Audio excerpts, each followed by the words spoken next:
আসসালামু আলাইকুম বন্ধুরা, আজ আমি আপনাদের সাথে শেয়ার করছি ভেন্ডি পোস্ত রেসিপিটি খুবই দুর্দান্ত। বাঙালির ঘরে ঘরে আগে পোস্ত দিয়ে নানান ধরনের পদ তৈরি করা হতো, তো তারই ধারাবাহিকতায় তৈরি করছি আমি ভেন্ডি পোস্ত। প্রিয় বন্ধুরা, ভেন্ডি পোস্ত তৈরি করার জন্য এখানে আমি 2 টেবিল চামচ পোস্ত নিয়ে নিয়েছি আর 8টি কাজু বাদাম নিয়ে নিয়েছি। পানিতে ভিজিয়ে রাখবো 10 মিনিট। এই ফাঁকে আমি ভেন্ডিগুলো কেটে নিব। ভেন্ডিগুলোর আগা এবং গোড়া থেকে কিছুটা অংশ কেটে ফেলে দিব, এরপর মাঝখান থেকে কেটে নিব। কেটে নিয়ে একটি বলে উঠিয়ে এক সাইডে রেখে দিব। এরপর আমি এখানে 8টি কাঁচামরিচ নিয়ে নিয়েছি। ছোট সাইজের কাঁচামরিচগুলোকে একটু ফালি করে নিব।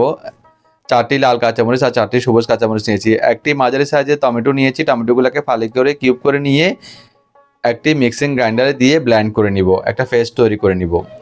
তো প্রিয় বন্ধুরা, টমেটো পেস্ট তৈরি করা ডান। এখন আমি পোস্ত দানাগুলো বেটে নিব। পানিতে ভিজিয়ে রাখার ফলে পোস্ত দানাগুলো ফুলে উঠেছে এবং খুব সহজে বেটে নিয়েছি আমি, দেখতে পাচ্ছেন।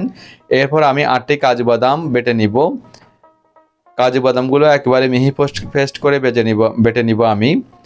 তো আগের কালের দাদি নানিরা মায়েরা যেভাবে রান্না করতো আমি ঠিক সেভাবে ট্র্যাডিশনাল রেসিপিটি দেখাচ্ছি। চুলায় চলে আসলাম। চুলায় একটা প্যান বসে তাতে 2 টেবিল চামচ সরিষার তেল অ্যাড করে দিয়ে তেলটা গরম হলেই আমি অ্যাড করে দিলাম ভেন্ডিগুলো এবং কিছুটা লবণ অ্যাড করে দিয়ে নেড়ে ছেড়ে এটাকে অর্ধেক ভেজে নিব,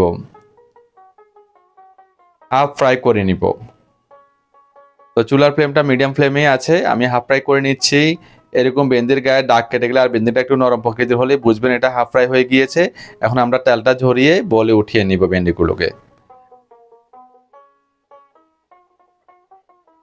একই তেলে আমি অ্যাড করে দিব এখন টমেটো পেস্ট। টমেটোর কাঁচা গন্ধ যাওয়া পর্যন্ত এবং তেল ছেড়ে দেওয়া পর্যন্ত আমরা কষিয়ে নিব টমেটো পেস্ট।